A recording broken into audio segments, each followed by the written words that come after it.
అందరికీ నమస్కారం. ఇక కథలోకి వెళ్తే నవ్వుకుంటూ తారా దగ్గరికి వచ్చాడు సూర్య. తను మెలికలు తిరుగుతూ ఉంటే దగ్గరికి వచ్చి నెత్తి మీద మొట్టేసరికి అమ్మా అనుకుంటూ సూర్య వైపు చూసింది. బెడ్రూమ్లో అడగాల్సిన విషయాలు బయట అడుగుతారా ఎవరైనా? ఆహా, తమరు మాత్రం బయట అడగలేదా? నేనేం అడిగాను? నాతో కలిసి స్నానం చెయ్యి అన్నావు కదా. ఏదో క్యాజువల్గా అన్నానే. అయినా ఏంటి నువ్వు దగ్గరికి రావద్దు అని చెప్పావు కదా, మళ్ళీ ఇదేంటి? నిన్నొక సీరియల్ చూశాను, అందులో చూపించారు. ఏమని? భర్త ఎప్పుడు భార్యకి దగ్గరగానే ఉండాలంట, లేదంటే పక్కదారి పడతారంట. ఆ, నీకు ఇలాంటి సీరియల్స్ తప్ప ఇంకేం దొరకట్లేదా చూడ్డానికి? ఏమో, ఆంటీ అవే పెడుతున్నారు. ఉఫ్, ముందు ఆ కనెక్షన్ కట్ చేయిస్తే గానీ నీ బ్రెయిన్ పనిచేయదు. నువ్వు నీ చెత్త సీరియల్స్ ఎందుకు అలా విసుక్కుంటావు? నాకేమీ గుర్తులేదు కదా. మన పెళ్ళి ఎలా జరిగింది, మనం ఎలా ఉండేవాళ్ళం, ఇలాంటివేమీ నాకు గుర్తులేవు. అందుకే గుర్తు తెచ్చుకోవడానికి ప్రయత్నిస్తున్నాను. భార్యాభర్తలు ఎలా ఉంటారు అన్నది తెలిస్తే మనం ఎలా ఉండేవాళ్ళమో గుర్తొస్తుంది కదా అని. సూర్య జాలిగా తన వైపే చూస్తూ తనని గుండెలకి హత్తుకున్నాడు. సారీ, ఇంకెప్పుడు నీ మీద విసుక్కోను. కానీ నువ్వు ఇలా సీరియల్స్ చూస్తే నీకంతా గుర్తు వస్తుంది అనుకోవడం మానే. మన బంధం అందరిలా మొదలవ్వలేదు. ఆ రిలేషన్లో ఒక స్పెషల్ ఉంది. బాధ, కోపం, పగ, పంతం అన్నింటినీ కలుపుకొని ముడిపడిన బంధం మనది. నాకేం అర్థం కాలేదు. సమయం వచ్చినప్పుడు అన్నీ అర్థమవుతాయి. కాస్త ఓపిక పట్టు. అలానే నీ బ్రెయిన్కి ఎక్కువ స్ట్రెస్ ఇవ్వకుతారా, అర్థమైందా? సరే, గుడ్. నాకు కొంచెం పనుంది, బయటికి వెళ్ళొస్తాను. నేను కూడా వస్తాను. ఇంట్లో ఊరికే బోర్ కొడుతుంది. లేదు తారా, నేను వేరే పని మీద వెళ్తున్నా, తర్వాత తీసుకువెళ్తాలే. పర్లేదు. తమరే రాజకార్యాలు వెలగబెడుతున్నారో నాకు తెలియాలి కదా. వద్దని చెప్తున్నానా? ఏ, నీ సీక్రెట్స్ అన్నీ బయటపడిపోతాయని భయమా? కాదు, నువ్వు భయపడతావని వద్దంటున్నా. నేనేం చిన్నపిల్లని కాదు ఊరికే భయపడ్డానికి. తీసుకువెళ్తావా లేదా? లేదు అంటే ఖచ్చితంగా నువ్వెవరినో ఉంచుకున్నావని డౌట్ పడాల్సి వస్తుంది. అబ్బా, కొత్తగా ఈ అనుమానం జబ్బేలా పట్టుకుందే నీకు? సరే, నీ సరదా ఎందుకు కాదనాలి, పద, నీకే తెలుస్తుంది అంటూ సూర్య తన చేయి పట్టుకుని బయటికి తీసుకువచ్చాడు. కార్ దగ్గర వెయిట్ చేస్తున్న శివ ఫోన్ మాట్లాడుతూ సూర్య రావటంతో కట్ చేసి ఇద్దరి వైపు చూశాడు. ఎక్కడికి? మనం వేరే చోటుకు వెళ్ళాలని చెప్పాను కదా అని శివ అడిగేసరికి తను వస్తుందంట, నువ్వు కారెక్కు అంటూ బ్యాక్ డోర్ ఓపెన్ చేసి కూర్చోబెట్టాడు.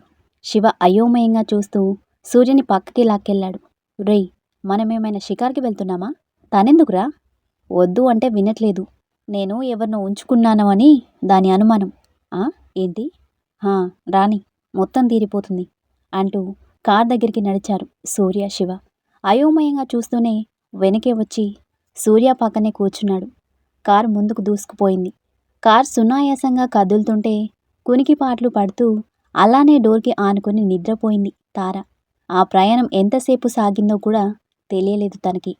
కార్ ఆగినా ఏసీ ఆన్ చేసి వెళ్లారేమో. చల్లదనానికి మత్తు నిద్రలోకి జారిపోయింది. కాసేపటికి తనకి మెలకువ వచ్చింది. ఆవలిస్తూ చుట్టూ చూసిన తనకి కార్లాగిన విషయం అర్థమై ఎక్కడున్నామనుకుంటూ చుట్టూ సూర్య కోసం వెతుకుతుంటే అక్కడ తనకెవరూ కనిపించలేదు. కార్ దిగి మళ్ళీ చుట్టుపక్కల చూసింది. అక్కడంతా నిర్మానుష్యంగా కనిపించేసరికి భయపడుతూ తిరిగి కారులో కూర్చుంది. అమ్మో, ఇక్కడెవరూ లేరేంటి? అనుమానంతో విసిగిస్తున్నానని ఈ సూర్య నన్ను ఊరవతల వదిలేసి వెళ్ళిపోయాడా ఏంటి?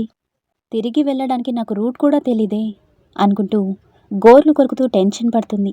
అప్పుడే పెద్దగా గన్ సౌండ్ వినిపించేసరికి ఉలిక్కిపడి గ్లాస్ విండో కిందకి దించి తొంగి చూసింది.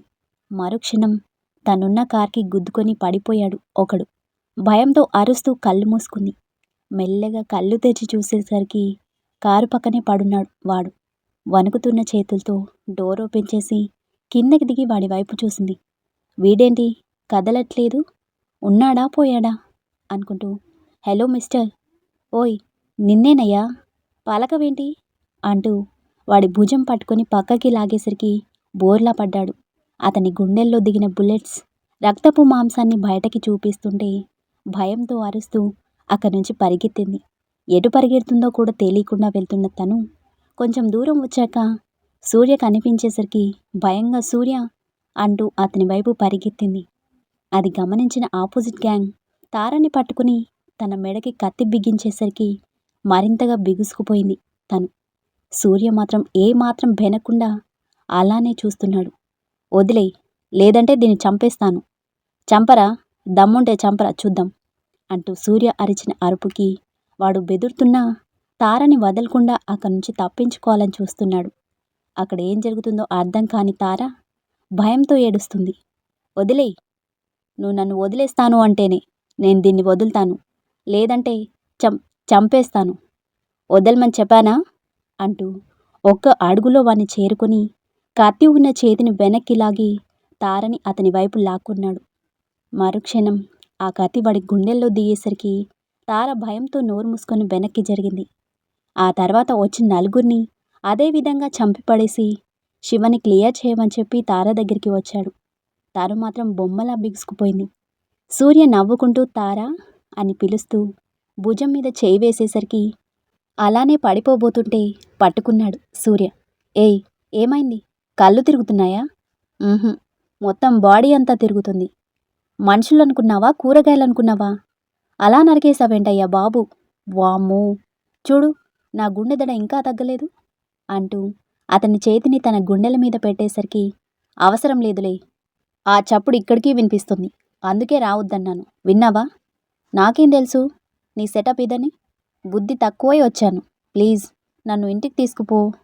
సరే పద అంటూ తారం తీసుకుని బయలుదేరాడు. శివ అక్కడ అన్నీ క్లియర్ చేసుకుని ఇంటికి వచ్చేసరికి బాగా ఆలస్యమైంది. లోపలికి వస్తూనే నెత్తిమీద ముసుగుతో నోట్లో థర్మామీటర్తో కూర్చున్న తారం చూసి నవ్వుతూ దగ్గరికి వచ్చాడు. సూర్య మిగిలిన వాళ్ళంతా అక్కడే ఉన్నారు. నందిని టెంపరేచర్ చెక్ చేసి 103 ఉందని చెప్పేసరికి అందరూ తార వైపు చూశారు. సడన్గా ఇంత జ్వరం ఎందుకొచ్చిందే? దేన్నైనా చూసి భయపడ్డావా చిట్టి అని పూజ అడిగేసరికి ధ్వజస్తంభంలా అక్కడ నిలబడున్నాడుగా నా మొగుడు, అడగండి అంటూ ముడుచుకుని కూర్చుంది తార. అందరూ సూర్యవైపు చూసేసరికి ఏం లేదులే, నా అసలు రూపం చూసి భయపడింది అని సూర్య చెప్పేసరికి అందరికీ విషయం అర్థమైంది. వామ్మో వామ్మో, త్రుటిలో తప్పించుకున్నాను, లేదంటే నా పీక కట్ అయిపోయేది. నన్ను చంపుతానని బెదిరించినా సరే చంపేయి అన్నాడు తెలుసా ఆంటీ?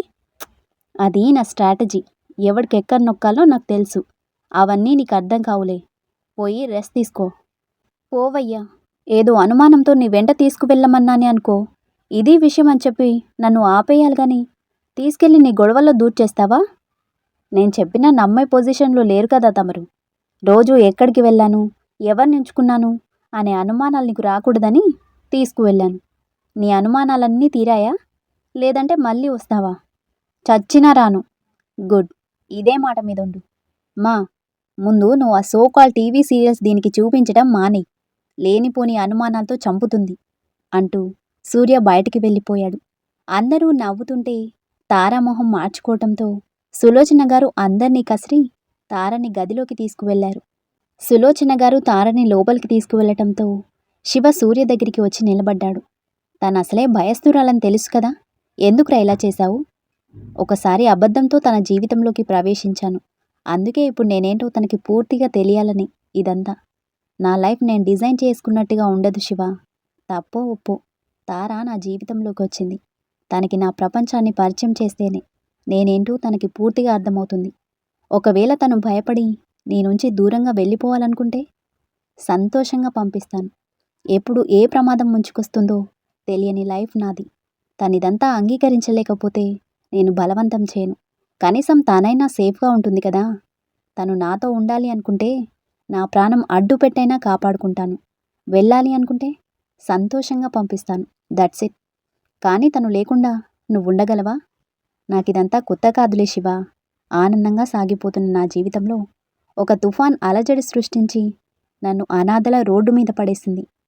నా కష్టం మీద నేను బ్రతుకుతుంటే అక్కడి నుంచి యూబిలో పడేసింది. ఇక్కడి నుంచి ఎక్కడికి వెళ్తానో తెలీదు. కానీ వెళ్ళేలోపు నా ఈ పరిస్థితికి కారణమైన వాడిని వెతికి పట్టుకొని తీరుతాను. మా వాళ్ళని చంపినందుకు వాడిని నా చేతులతోనే నరికి చంపాలి. అప్పుడే నా మనసు శాంతిస్తుంది. ఇన్నేళ్లుగా వెతుకుతున్నాం, కానీ వాడి ఆచూకీ తెలియలేదు. వాడు ఉన్నాడో లేదో తెలియకుండా ఎలా సూర్య?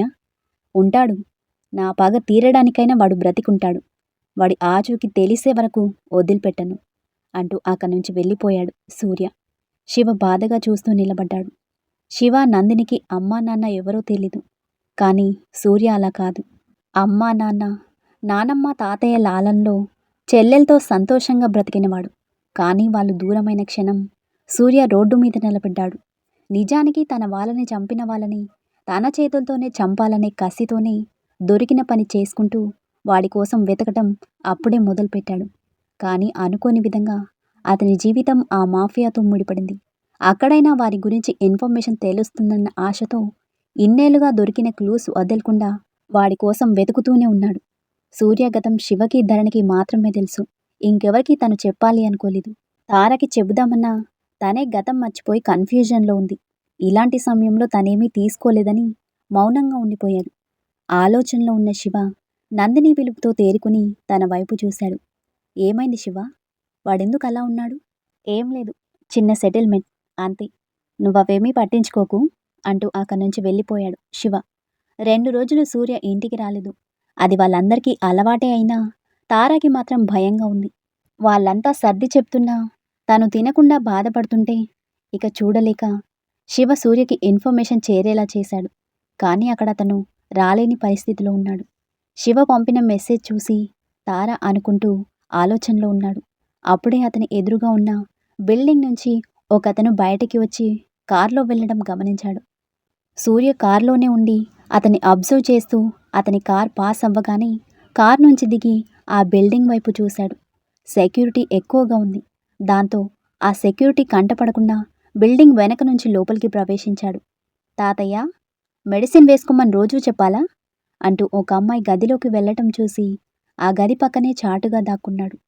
తను లోపలికి వెళ్ళిన తర్వాత తొంగి చూసిన అతనికి అక్కడ సూర్య వెతుకుతున్న మనిషి కనబడేసరికి కోపంతో పిడికిలి బిగుసుకుంది. కానీ పక్కనే అతని మనవరాలుండేసరికి సైలెంట్గా ఉన్నాడు. తనకి పెళ్ళైంది అనడానికి సాక్ష్యంగా మెడలో నల్ల పూసలు, నుదుటిన కుంకుమ, నిండు చీరకట్టులో ముత్తైదువులా కనిపిస్తుంది. మందులు వేసి తను ఆ గది నుంచి బయటికి వెళ్ళిన తర్వాత సూర్య ఆ గదిలోకి ప్రవేశించాడు. అప్పటి వరకు అణచిపెట్టుకున్న కోపమంతా అతని కళ్ళలోకి చేరగా విచక్షణ మరిచిపోయి ముసలివాడు అని కూడా చూడకుండా ఆయన కాలర్ పట్టుకొని పైకి లేపి కొడుతుంటే బాధతో గట్టిగా అరుస్తున్నాడు. ఆయన అరుపులకి పరిగెత్తుకుంటూ అక్కడికి వచ్చింది తను. ముసుగులో ఉన్నాడు సూర్య. దాంతో అతనెవరో, వాళ్ళ తాతయ్యని ఎందుకు కొడుతున్నాడో అర్థం కాక అయోమయంగా చూస్తుంది తను. తాతయ్య అంటూ తను దగ్గరికి రాబోతుంటే స్టాప్ దేర్ అంటూ గట్టిగా అరిచాడు సూర్య. దాంతో తను అక్కడే ఆగిపోయింది. ఎవరు నువ్వు? మా తాతయ్యనేం చేయొద్దు. ఈ ముసలోడు నాకు చేసిన అన్యాయానికి విని చంపినా పాపం లేదు. నువ్వు మధ్యలో అడ్డు రావద్దు, పో బయటికి అని అరిచేసరికి తను ఏడుస్తూ చేతులు జోడించింది. ప్లీజ్ పెద్ద ఆయన, వదిలేయండి. ఏమైనా ఉంటే మా ఆయనతో మాట్లాడండి. ఆయన కాసేపట్లో వచ్చేస్తారు. నాకెవరితోనూ పనిలేదు అంటూ ఆయన వైపు తిరిగాడు. తను కంగారుగా బయటికి పరిగెత్తింది వాళ్ళ ఆయనకి ఫోన్ చేయడానికి. చెప్పరా, వాడెక్కడా? మా అమ్మా నాన్నని, నా కుటుంబాన్ని చంపిన వాడెక్కడున్నాడు చెప్పు అని సూర్య గద్దించేసరికి ఆయన కళ్ళు పెద్దవి చేస్తూ సూర్యబాబు అని పిలిచేసరికి, హా నేనే. ఇంకా గుర్తున్నానా నీకు? ద్రోహం చేసి నా కుటుంబాన్ని నాకు దూరం చేశావు. నీ గురించి వాడి గురించి ఇన్నేళ్లుగా నేను వెతుకుతూనే ఉన్నాను. చెప్పు, వాడెవడు, ఎక్కడున్నాడు చెప్పు. ఆయన కంట్లో నుంచి కన్నీరు కారుతుండగా సూర్యకి ఏదో చెప్పబోతూ ఫిట్స్ రావడంతో నోటి నుంచి నురగ్గారుతూ కింద పడి కొట్టుకుంటున్నాడు. సూర్య అయోమయంగా చూస్తున్నాడు. అప్పుడే ఆ అమ్మాయి గదిలోకి వస్తూ తాతయ్య అంటూ దగ్గరికి వచ్చింది. కొంచెం కూడా మానవత్వం లేదా నీకు? నడవలేని స్థితిలో ఉన్న ముసలాయన్ని కొడుతున్నావు. అసలెవర్రా నువ్వు? ఏం కావాలి అని తను ఏడుస్తుంటే బాధనిపించింది సూర్యకి. దాంతో పక్కనే ఉన్న ఇనుప రాడ్ తీసి ఆయన చేతిలో నొక్కి పట్టుకున్నాడు. కాసేపటికి ఆయన స్థిమితపడటంతో ఎత్తుకుని మంచం మీద పడుకోబెట్టాడు. అపస్మారక స్థితిలో ఉన్నాడు ఆ పెద్దాయన. దాంతో ఇంకేమీ అనలేక అక్కడి నుంచి వెళ్ళిపోయాడు. చంపేంత క్రూరంగా కొట్టినవాడు తిరిగి ప్రాణాలు కాపాడి అలా వెళ్ళిపోవటం విచిత్రంగా అనిపించి ఆశ్చర్యంగా చూస్తూ నిలబడింది తను. సూర్య వెళ్ళిన కాసేపటికి స్నేహ అంటూ లోపలికి వచ్చాడు తన భర్త. స్నేహ, ఏమైంది? ఎక్కడ వాడు? వెళ్ళిపోయాడు ఆదిత్య అని తను చెప్పేసరికి వాళ్ళ తాతయ్య వైపు చూశాడు. తాతయ్య, తాతయ్య, అసలెవడు వాడు? ఇంట్లోకి వచ్చి మరి తాతయ్యని కొట్టడమేంటి? తెలీదు ఆదిత్య తాతయ్యకి ఫిట్స్ వచ్చేసరికి వదిలేసి వెళ్ళిపోయాడు. వాడి ఫేస్ చూసావా అని అతను అడిగేసరికి ఆలోచిస్తూ ఉండిపోయింది. సూర్య వాళ్ళ తాతయ్యని ఎత్తుకునే క్రమంలో అతని ముసుగు తొలగిపోవటంతో సూర్య ఫేస్ని చూడగలిగింది తను. కాని చెప్పాలా వద్దా అని ఆలోచనలో పడిపోయింది. కారణం అతని కళ్ళల్లో తను పసిగట్టిన బాధ. మాట్లాడవే స్నేహ, వాణ్ణి నువ్వు చూసావా? లేదు ఆదిత్య, ముసుగేసుకొని ఉన్నాడు, ఫేస్ కనిపించలేదు. Shit, you don't worry. ఎంత ధైర్యం ఉంటే నా ఇంట్లోకి వచ్చి నా తాతయ్య మీద చేయి చేసుకుంటాడు. వాడిని ఊరికే వదిలిపెట్టాను. అయినా బయట సెక్యూరిటీ ఉంది కదా, పిలవచ్చు కదా. సమయానికి తోచలేదు. సరేలే, ఇక నుంచైనా జాగ్రత్తగా ఉండు. పోలీసుడి ఇంట్లో అడుగు పెట్టినందుకు వాడు నడవడానికి కాళ్ళు లేకుండా చేస్తాను అంటూ బయటికి వెళ్ళిపోయాడు. సూర్య కనిపించేసరికి ఏడుస్తూ వచ్చి అతన్ని హత్తుకుంది తార. ఏయ్, ఏమైంది? ఎక్కడికి వెళ్ళిపోయావు? నీకేమైందో ఏమో అని చాలా భయం వేసింది తెలుసా. పని మీద వెళ్ళాను. నువ్విలా తినకుండా మారం చేస్తే ఎలా? నువ్వే పని మీద వెళ్తావో నాకు తెలుసులే. అయినా ప్రపంచంలో నీకు ఏ పని దొరకలేదా? ఇదంతా నాకు భయంగా ఉంది సూర్య. ప్లీజ్, కూలి పని చేసుకున్నా పర్వాలేదు, ప్రశాంతంగా బతుకుతాం. ఇవన్నీ వదిలే. తన మాటలకి సమాధానం చెప్పలేక మౌనంగా తన చేతుల్ని విడిపించుకుని గదిలోకి వెళ్ళిపోయాడు. తార బాధగా అలానే చూస్తూ ఉంది. పక్కనే శివ ఉండటంతో అతని వైపు తిరిగింది. నువ్వైనా చెప్పన్నా, ఇదంతా వదిలేయమని చెప్పు. తారా, వాడు తప్పు చేస్తున్నట్లు నీకు అనిపించొచ్చు, కానీ వాడు చేస్తున్నది మంచే. ఇదంతా నువ్వు అర్థం చేసుకోలేవమ్మా. ఒక్కటి గుర్తుపెట్టుకో, వాడు బయటకి రాలేని పరిస్థితి. ఇలా మాటి మాటికి అడిగి వాణ్ణి బాధ పెట్టకుండా అర్థం చేసుకుని ముందుకు వెళ్తే మీ జీవితం బాగుంటుంది అని చెప్పి వెళ్ళిపోయాడు. తార ఆలోచిస్తూనే గదిలోకి వచ్చింది. సూర్య వాష్రూంలో ఉండటంతో అక్కడే కూర్చుంది తను. షవర్ కింద నిలబడి ఆలోచనల్లో మునిగిపోయాడు. రాత్రి జరిగిన సంఘటన ఒకవైపు బాధిస్తుంటే, తార అడిగిన మాట మరోవైపు అతని ఫ్యామిలీ మెంబర్స్, ధరణి, ఇలా అందరూ కళ్ళ ముందు మెదులుతున్నారు. నీకసలు మానవత్వం లేదా అని ఏడుస్తూ స్నేహ అడిగిన మాటలు గుర్తు చేసుకుంటూ కోపంగా అరుస్తూ పిడికిలతో అద్దాన్ని గుద్దాడు. ఆ చప్పుడుకి ఉలిక్కిపడింది తార. భయపడుతూనే డోర్ దగ్గరికి వచ్చి సూర్య అని పిలుస్తూ తట్టేసరికి అది ఓపెన్ అయ్యే ఉందేమో తెరుచుకుంది. ఎదురుగా సూర్య చేతికి రక్తం కారుతూ కనిపించేసరికి కంగారుగా దగ్గరికి పరిగెత్తింది. ఏంటిది సూర్య అంటూ బయటికి తీసుకొచ్చి నందిని అంటూ వెళ్ళబోతుంటే తన చేయి పట్టుకొని ఆపేశాడు. వద్దు. ఏంటి వద్దు? బ్లడ్ పోతుంది. పర్లేదు, నువ్వు క్లీన్ చేసి కట్టు అని సూర్య చెప్పేసరికి అయోమయంగా చూసింది. అంతలోనే అతని చేతికైన గాయం తన మనసుని మరింత బాధ పెడుతుంటే గబగబా ఫస్ట్ ఎయిడ్ కిట్ తెచ్చి క్లీన్ చేస్తూ చేతికి గుచ్చుకున్న గాజు ముక్కలు తీసి పడేసి ఆయింట్మెంట్ రాసి కట్టింది. అదంతా ఎలా చేయగలిగిందో తనకీ అర్థం కాలేదు. కానీ ఏవో పాత జ్ఞాపకాలు తన మైండ్ని డిస్టర్బ్ చేస్తున్నాయి. సూర్య తనని గమనిస్తూనే ఉన్నాడు. వణుకుతున్న చేతులతో సూర్య చేతిని పట్టుకుని ఏడుస్తూ, సారీ, ఇంకెప్పుడూ అలా అడగను, నువ్విలా చేసుకోవద్దు అని చెప్పేసరికి సూర్య తనని గుండెలకి హత్తుకున్నాడు. నీ వల్ల కాదులే, ఏదో ఆలోచిస్తూ అలా అయిపోయింది అంతే. అబద్ధం. నేను బాధపడతానని అబద్ధం చెప్తున్నావు కదా, నాకు తెలుసు. అయినా నాకే బుద్ధి లేదు. వచ్చి రాగానే ఏదేదో వాగి నీ మూడ్ మొత్తం చెడగొట్టాను. దానికే ఇలా చేసుకోవాలా? నీ కోపం వచ్చుంటే నా చెంప పగలగొట్టి ఉండొచ్చు కదా. అద్దాన్ని ఎందుకు పగలగొట్టావు? చూడు ఎలా అయిందో. నీకు గాయం అయ్యేసరికి నేను కూడా డాక్టర్ని అయిపోయాను. కొత్తగా అయ్యేదేంటి? నువ్వు డాక్టర్వే కదా. ఏంటి? నేను డాక్టర్నా? అవును. నీ చదువు మధ్యలోనే ఆగిపోయింది. అవునా? అంటే ఇప్పుడు మళ్ళీ చదవాలా అని బిక్కమొహం వేసుకుని అడిగేసరికి నవ్వొచ్చింది సూర్యకి. నీకంటూ ఒక గుర్తింపు ఉండాలి తారా, చదువుకో. కానీ నాకు నేనే గుర్తులేనే, ఇక చదివేం గుర్తుంటుంది? అన్నీ గుర్తొస్తాయి. రేపు డాక్టర్ దగ్గరికి వెళ్దాం. ఎందుకు? రేపు తెలుస్తుందిలే. సరేలే, నువ్వు స్నానం చేసిరా, నేను టీ తీసుకొస్తాను అంటూ వెళ్ళబోతూ వెనక్కి తిరిగింది. నీ చేతికి దెబ్బ తగిలింది కదా, సరేలే, నేనే చేయిస్తాను, పద అంటూ సూర్య చేయి పట్టుకుని వాష్రూంలోకి లాక్కెళ్తుంటే నేను చేస్తానులే అంటూ తనని ఆపడానికి ప్రయత్నించాడు. అయినా తను వినకుండా తడిచిన షర్ట్ తీసి పక్కన పడేసింది. ప్యాంట్ మీద చేయి వేయబోతే, ఏయ్, నేను చేస్తా అన్నా కదా, నువ్వెళ్ళు అని కసురుకున్నాడు. ఏంటి చేసేది? చేసిన ఘనకార్యం చాలులే అని దగ్గరికి వస్తుంటే, ఏయ్, వద్దు అన్నానా?